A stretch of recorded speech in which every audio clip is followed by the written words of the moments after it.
मित्रों, एक बार पुनः Narayan classes biology for neat and other exam में आपका हार्दिक स्वागत है। इस वीडियो में हम लोग कक्षा 10 की एनसीईआरटी की किताब से एक नया चैप्टर पढ़ने जा रहे हैं, जिसको कहते हैं जीव जनन कैसे करते हैं। जीवों में जनन कैसे होता है या जीवों में जनन क्या है।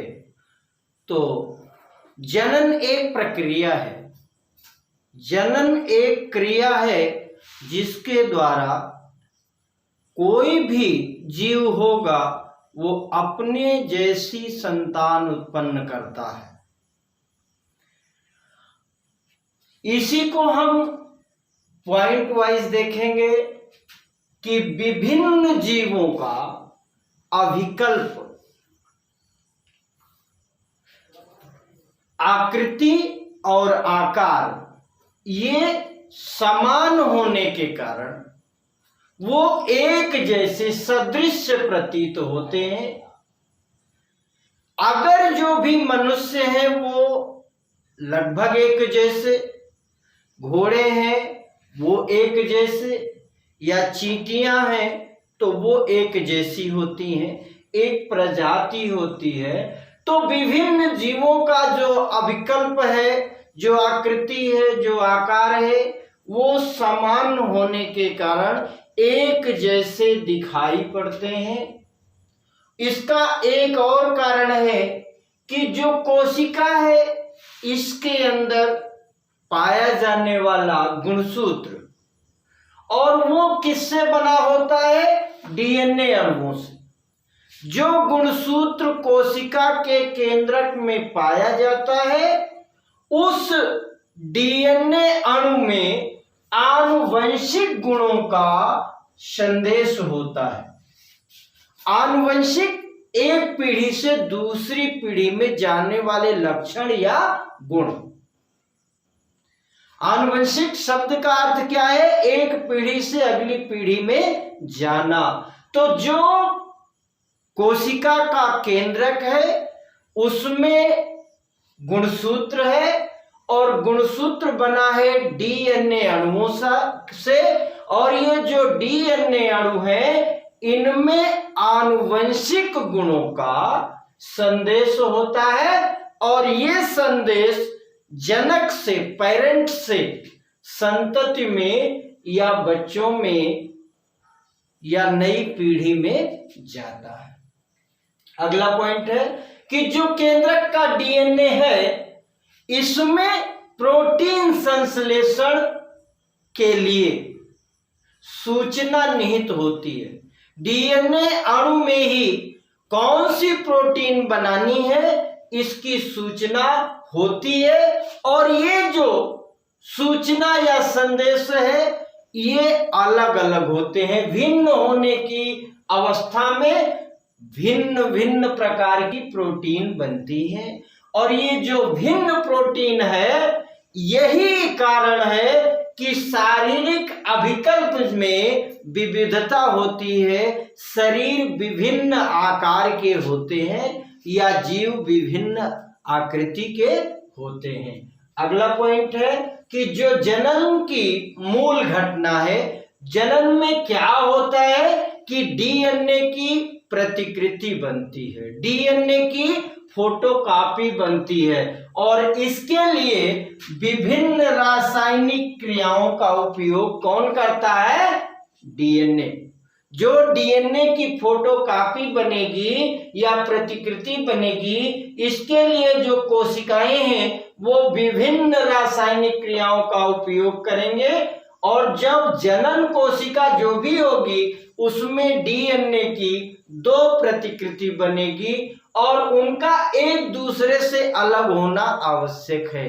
बनेगी जब दो फोटोकॉपी या दो प्रतिकृति, और उनका एक दूसरे से अलग होना आवश्यक है।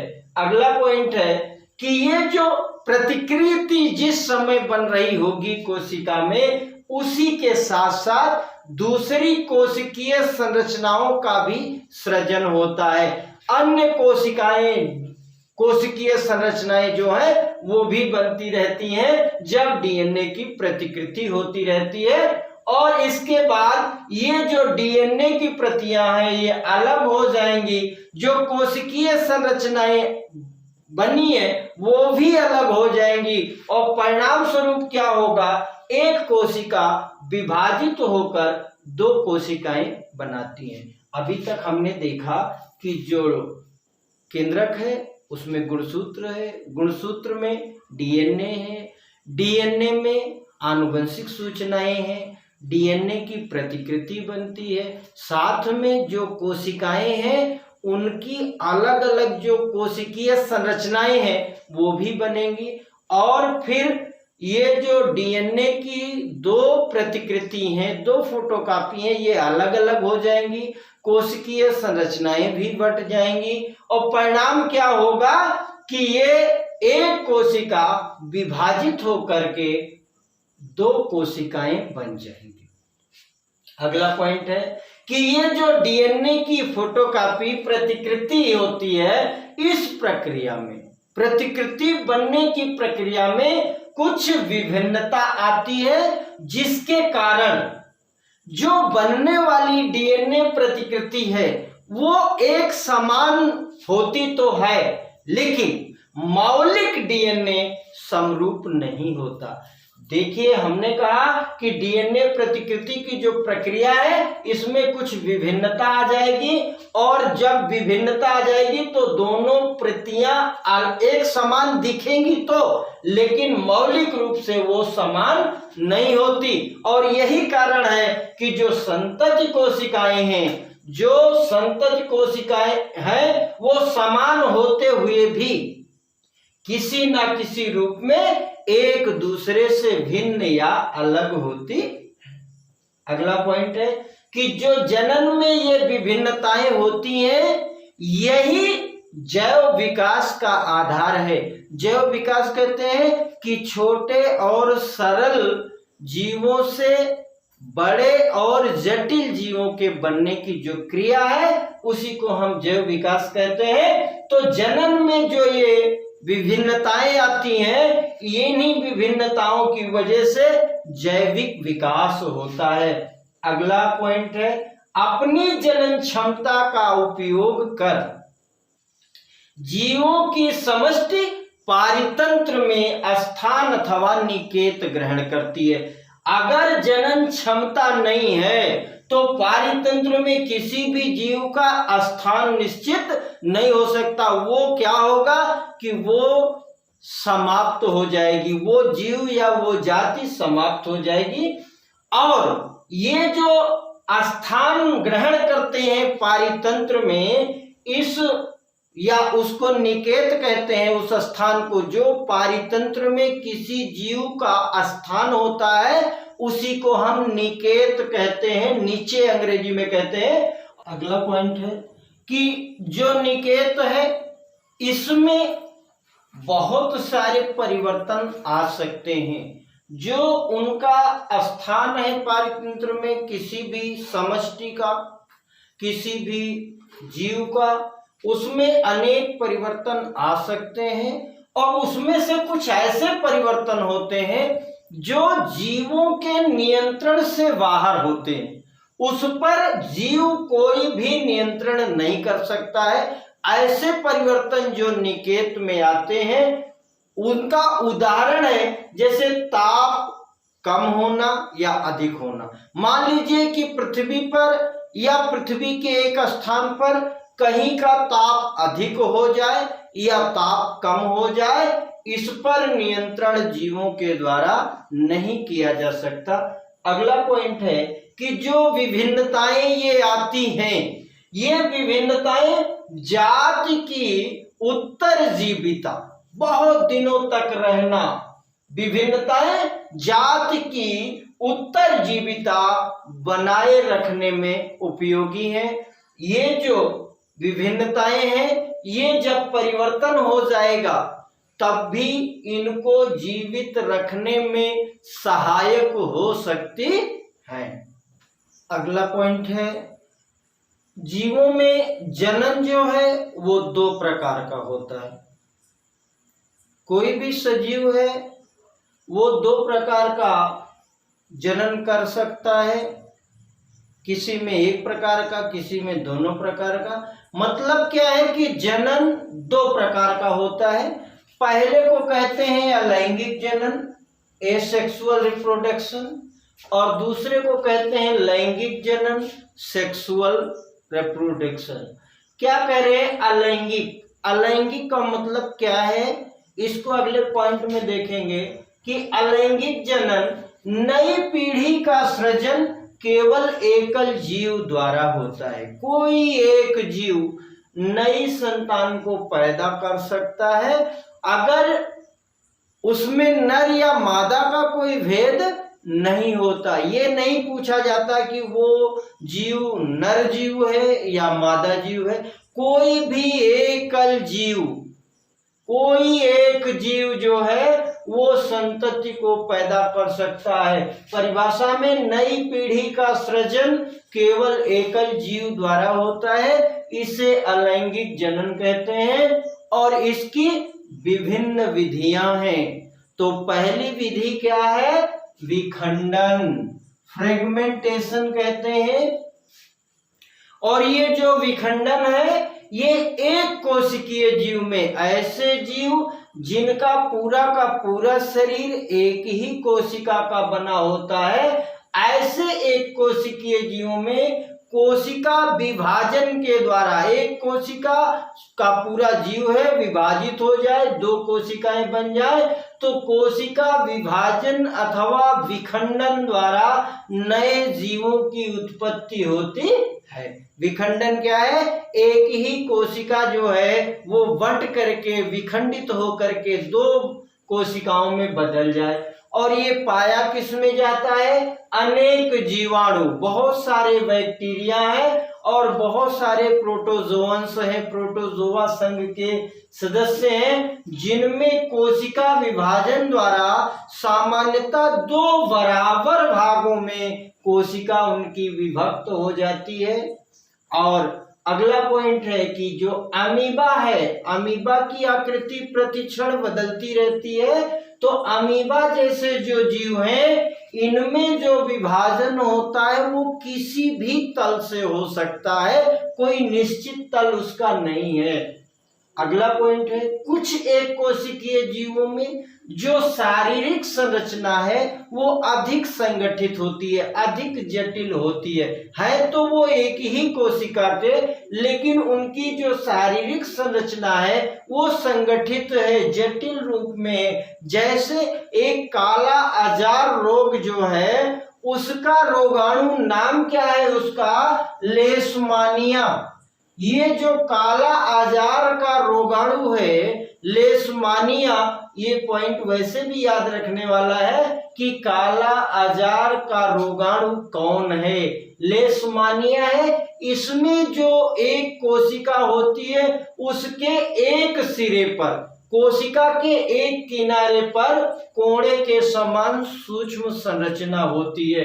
अब एक ही जगह पर है तो विभाजन क्या है? ऐसे जीवों में द्विखंडन जो होगा वो एक निर्धारित तल से होता है। अभी हमने कहा अमीबा में किसी भी तल से होता है, लेकिन कुछ ऐसे जीव होते हैं जिनकी कोशिका में एक विशेष प्रकार की संरचना पाई जाती है, तो उस संरचना को लेकर के जब विभाजन होगा तो ऐसे जीवों में द्विखंडन, एक निर्धारित तल है वहीं से बटेगा दो भागों में। अगला पॉइंट है कि जो मलेरिया का परजीवी है, मलेरिया बुखार का नाम आप लोगों ने सुना होगा, तो मलेरिया परजीवी है, इसका जो नाम है वो प्लाज्मोडियम है।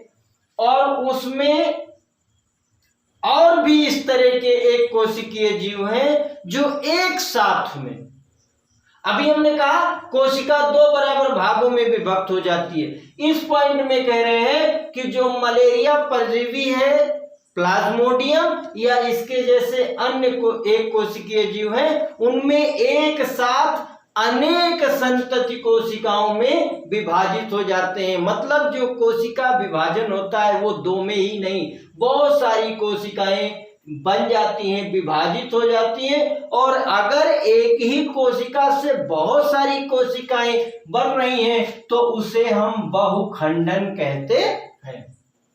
अगला पॉइंट है खमीर, जिसको हम ईस्ट कहते हैं। तो जो खमीर या ईस्ट कोशिका है, इसमें छोटे मुकुल, जिसको हम बड कहते हैं, कलिका कहते हैं, ये उभर कर कोशिका से अलग हो जाती हैं। पहले इनकी कोशिका में एक उभार आएगा और उस उभार को क्या कहेंगे, मुकुल कहेंगे, बड कहेंगे, और ये कोशिका से अलग हो जाएगी और स्वतंत्र रूप से वृद्धि कर जाएगी और एक नए खमीर कोशिका को या खमीर के जीव को, ईस्ट को जन्म दे देगा।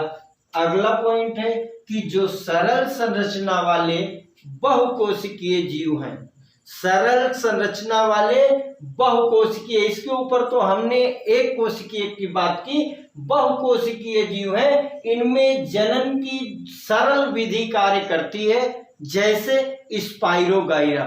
स्पाइरोगाइरा क्या है, एक बहुकोशिकीय शैवाल है। ये सामान्यतः विकसित होकर के छोटे छोटे टुकड़ों में खंडित हो जाता है, टूट जाता है, छोटे छोटे टुकड़ों में बट जाता है, और ये जो टुकड़े हैं या खंड हैं, ये वृद्धि करके नए जीव में विकसित हो जाते हैं।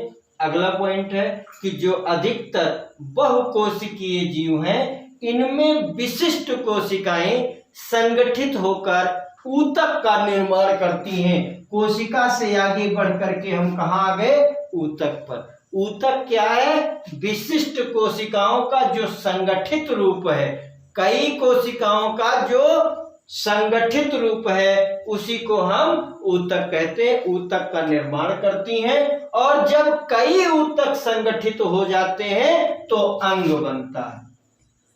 कोशिकाओं का समूह क्या है, ऊतक। ऊतकों का समूह क्या है, अंग।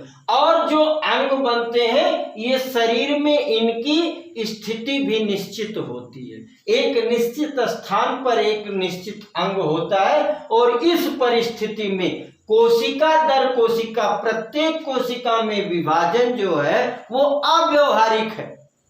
ये संभव नहीं है कि ऐसे जीव जिनमें अंग भी हो और ऊतक भी हो, इनमें हर कोशिका में विभाजन हो जाए और नई संतति बने। ये अव्यवहारिक है, ये इतना आसान नहीं है। अगला पॉइंट है कि जीवों में कुछ ऐसी कोशिकाएं होती हैं, जीवों में कुछ ऐसी कोशिकाएं होती हैं जिनमें वृद्धि, क्रम, प्रसरण और उचित परिस्थिति में विशेष प्रकार की कोशिकाएं बनाने की क्षमता होती है। ऐसी कोशिकाएं भी जीवों में होती हैं जो वृद्धि कर सकती हैं, क्रम निश्चित कर सकती हैं, प्रसरण फैल सकती हैं, बड़ी हो सकती हैं, और उचित परिस्थिति में विशेष प्रकार की कोशिकाएं भी बना सकती हैं या उनमें बनाने की क्षमता होती है। अगली विधि है पुनरुद्भवन या पुनर्जनन। बहुत सारे ऐसे जीव होते हैं जिनकी के शरीर में विभेदन होता है, अलग अलग पहचान होती है। उनके कायिक भाग से, कायिक भाग का मतलब उनके शरीर के किसी भाग से नए जीव के निर्माण की क्षमता होती है, नए जीव को पैदा कर सकते हैं। इसका तात्पर्य क्या है कि यदि किसी जीव के शरीर के कुछ टुकड़ों में बंट जाए, किसी भी कारणवश कट जाए, छत बिछत हो जाए, तो अनेक टुकड़े उसमें से वृद्धि करके नए जीव में विकसित हो जाते हैं, और ये जो क्रिया है यही पुनरुद्भवन कहलाता है। पुनरुद्भवन, जैसे कोई भी जीव है उसके शरीर के कई टुकड़े हो जाए और कुछ टुकड़े उनमें से नए जीव के रूप में वृद्धि करके परिवर्तित हो जाएं, तो इस घटना को पुनरुद्भवन कहते हैं। जैसे एक जीव है हाइड्रा और दूसरा है प्लेनेरिया। हाइड्रा और प्लेनेरिया, ये जो दो जीव हैं, ये इनको यदि जो है कई टुकड़ों में काट दिया जाए तो प्रत्येक टुकड़ा विकसित होकर के एक नए जीव को बना लेता है। उदाहरण देखिए, हाइड्रा और प्लेनेरिया। हाइड्रा और प्लेनेरिया के शरीर को यदि कई टुकड़ों में काट दिया जाए तो प्रत्येक टुकड़ा जो है वृद्धि करके नए जीव में बदल जाता है। अगला पॉइंट है कि पुनरुद्भवन ये विशेष प्रकार की कोशिकाओं द्वारा, विशिष्ट कोशिकाओं द्वारा संपन्न होता है। सभी कोशिकाओं में पुनरुद्भवन की क्षमता नहीं होती, ये विशिष्ट कोशिकाएं हैं और इन कोशिकाओं के क्रम प्रसरण से इनमें वो क्षमता होती है कि ये अनेक प्रकार की कोशिकाएं बना लेती हैं। अगला है कि पुनरुद्भवन जनन के समान नहीं है।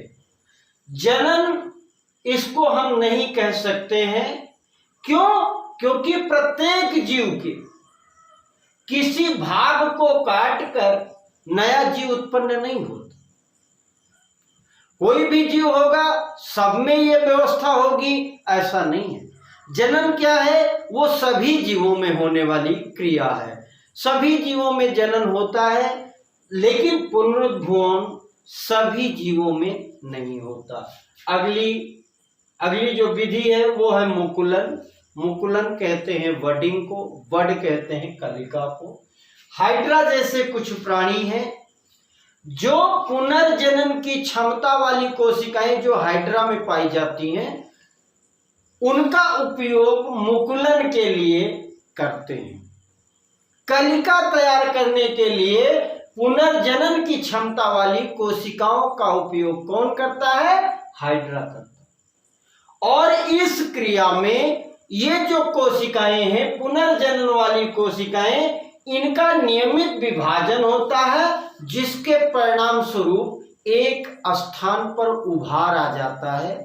उभार जिसको हम मुकुल या बड कहेंगे, और ये उभार वृद्धि करके नए जीव में बदल जाता है, नन्हे से जीव में बदल जाता है और पूर्ण विकसित होकर के ये जनक से अलग होकर के, जहां ये बना है उससे अलग होकर के एक स्वतंत्र जीव बना लेता है। अगला पॉइंट है कायिक प्रवर्धन। काय, अभी हमने कहा कायिक भाग का मतलब क्या हुआ?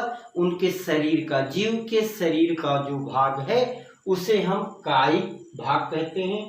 कायिक प्रवर्धन, बहुत से ऐसे पौधे हैं जिनके कुछ भाग, चाहे वो जड़ हो, तना हो या पत्ती हो, उपयुक्त परिस्थितियों में जब अनुकूल समय आता है तो विकसित होकर के नया पौधा बना लेते हैं। और ये जो तरीका है इसी को हम कायिक प्रवर्धन कहते हैं। कि बहुत सारे पौधे हैं जिनमें जड़ से या तने से या पत्तियों से अनुकूल स्थिति में नए पौधों का जन्म हो जाता है, और ये विधि क्या कहलाती है? कायिक प्रवर्धन। कायिक प्रवर्धन की कुछ और विशेषताएं हैं कि एकल पौधे, एक अकेला पौधा इस क्षमता का उपयोग जनन की एक विधि के रूप में करता है। इसमें दो पौधों की जरूरत नहीं होती या द्विलिंगी की कोई जरूरत नहीं होती। अगला पॉइंट है पर्तन, कलम या रोपण। ये तकनीक है। पर्तन, कलम अथवा रोपण तकनीक का उपयोग कृषि में करते हैं। ये कायिक प्रवर्धन के रूप हैं, कृषि में करते हैं। जैसे गन्ना, गुलाब और अंगूर, आपने इसकी खेती देखी होगी कि गन्ने के तने को काट काट करके बोते हैं। अगला पॉइंट है कायिक प्रवर्धन द्वारा जो पौधे उगाए जाते हैं, कायिक प्रवर्धन द्वारा जो पौधे उगाए जाते हैं, बीजों के द्वारा उगाए गए पौधों की तुलना में बहुत कम समय में पुष्प और फल लग जाते हैं। अगर बीज से कोई पौधा उत्पन्न किया जाता है तो उसमें जो है पुष्प या फल आने में ज्यादा समय लगता है, जबकि यदि कायिक प्रवर्धन द्वारा कोई पौधा बनाया जाएगा या उत्पन्न किया जाएगा तो उसमें पुष्प और फल जल्दी आते हैं। अगला पॉइंट है कि बीज उत्पन्न करने की क्षमता खो चुके पौधों में, ऐसे पौधे जो बीज उत्पन्न करने की क्षमता जिनमें नहीं होती, उन पौधों को उगाने में ये कायिक प्रवर्धन की जो विधि है ये बहुत ही उपयोगी है। जैसे केला, संतरा और चमेली, जिन पौधों में बीज उत्पन्न नहीं होते उनमें पौधे कैसे नए तैयार होंगे, वही विधि है कायिक प्रवर्धन। अगला पॉइंट है कि इसमें जो कायिक प्रवर्धन में उत्पन्न होने वाले पौधे हैं ये आनुवंशिक रूप से जनक पौधे के समान होते हैं। जैसा पौधा जहां जिस भी पौधे की जड़, तना या पत्ती उपयोग में लाई गई है, जनक पौधे के जैसे ही संतति पौधे भी होते हैं। उनके जो नए पौधे जन्म लिए हैं आनुवंशिक रूप से दोनों समान होते हैं। और अगला एक पॉइंट है ब्रायोफिल्लम, जिसको अजूबा कहते हैं। ब्रायोफिल्लम की पत्तियों से नए पौधे विकसित होते हैं। अगली विधि है ऊतक संवर्धन। ऊतक पिछली वीडियो में अभी पहले भी पढ़ा है कि कोशिकाओं को जो समूह है वो ऊतक कहलाता है। तो ऊतक संवर्धन जो तकनीक है इसमें पौधे के ऊतक अथवा उसकी कोशिकाओं को जो पौधे के शीर्ष के वर्धमान भाग से, जो पौधे का शीर्ष भाग है वो वृद्धि करने वाला भाग है, उसमें से किसी ऊतक को अथवा कोशिकाओं को पृथक कर लिया जाता है और उससे नए पौधे उगाए जाते हैं। और ये जो तकनीक है इसे ऊतक संवर्धन कहते हैं। बिल्कुल सरल भाषा में कि पौधों के शीर्ष के वृद्धि करने वाले भाग से यदि कोई ऊतक अथवा कोशिकाएं बाहर कर ली जाए, निकाल ली जाए और उन कोशिकाओं की सहायता से नए पौधे उगाए जाएं, इस तकनीक को ऊतक संवर्धन कहते हैं। और इन अगले पॉइंट में क्या है कि इन कोशिकाओं को जो वर्धमान भाग से निकाली गई हैं, इनको पोषक माध्यम में रखा जाता है। ऐसे माध्यम में रखा जाता है जहां से ये पोषण प्राप्त कर सकती है और पोषण प्राप्त करने के परिणाम स्वरूप ये कोशिकाएं विभाजित होकर के अनेक कोशिकाओं का छोटा सा समूह बना लेती हैं। उसी को हम कैलस कहते हैं। क्वेश्चन खूब पूछा जाता है कैलस क्या है?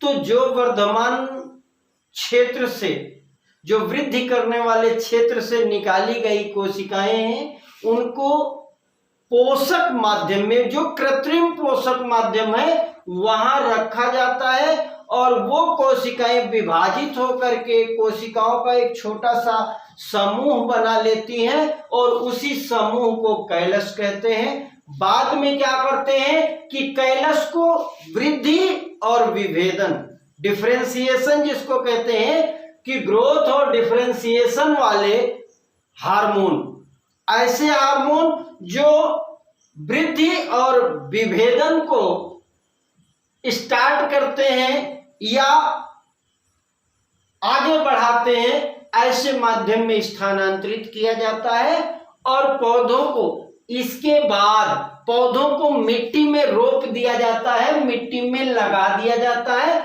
और जिससे वो वृद्धि करके नए विकसित पादप या नए विकसित पौधे बन जाते हैं।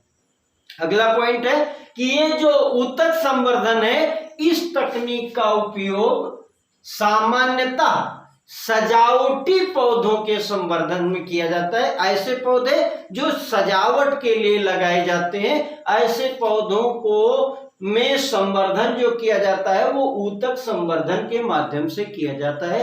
अगली विधि है बीजाणु समासंग। अनेक सरल बहुकोशिकीय जीव, ऐसे जीव जो सरल तो हैं लेकिन एक से अधिक कोशिकाओं के बने हुए हैं, उनमें विशिष्ट जनन संरचनाएं पाई जाती हैं। ये विशिष्ट जनन संरचनाएं कैसी? जैसे ब्रेड पर डबल रोटी जिसको कहते हैं उस पे भुअरी देखा होगा, तो ब्रेड पर राइजोपस या ब्लैक मोल्ड भी इसका नाम है। हमने एक वीडियो डाली है नीट के लिए या कक्षा 11-12 के लिए, उसमें राइजोपस के बारे में आप पढ़ लीजिएगा। तो राइजोपस जो है वो ब्रेड पर एक जाल जैसी संरचना बनाता है, माइसीलियम कहते हैं। और ये जो माइसीलियम है, जो कवक जाल है, ये जनन में भाग नहीं लेता, परंतु ये जाल में कुछ संरचनाएं सीधे खड़ी होती हैं, ऊपर को होती हैं। जाल जैसी जो संरचना बनेगी इसमें कुछ भाग ऊपर खड़ा होता है, और ये जो खड़ा ऊर्ध्व तंतुओं पर सूक्ष्म गुच्छ, जिसको गोल कह सकते हो, ऐसे गुच्छे जैसी संरचनाएं बनती हैं और जो जनन में भाग लेती हैं। और ये जो गुच्छ बीज है ये बीजाणुधानी कहलाती है। क्या कहलाती है? बीजाणुधानी। और ये जो बीजाणुधानी है इनमें विशेष कोशिकाएं होती हैं, उन विशेष कोशिकाओं को बीजाणु कहते हैं, स्पोर कहते हैं। और ये बीजाणु जो है वो वृद्धि करके राइजोपस के नए जीव को उत्पन्न करते हैं। बीजाणु क्या करेगा? अंकुरण करेगा और राइजोपस का नया पौधा बनेगा। अगला पॉइंट है कि जो बीजाणु होता है उसकी चारों ओर एक मोटी भित्ति होती है, एक मोटी दीवार होती है, और वो दीवार क्या करती है? प्रतिकूल परिस्थितियों में इसकी रक्षा करती है। बीजाणु जो है प्रतिकूल परिस्थिति में भी जिंदा रहे ये काम करती है वो मोटी भित्ति। मित्रों, वीडियो को आप देखिए, समझिए, और मेरा अपना मानना है कि इसको आप लिखिए। जब आप इसको लिखेंगे तो एक जगह आपको 25% वैसे भी याद हो जाएगा।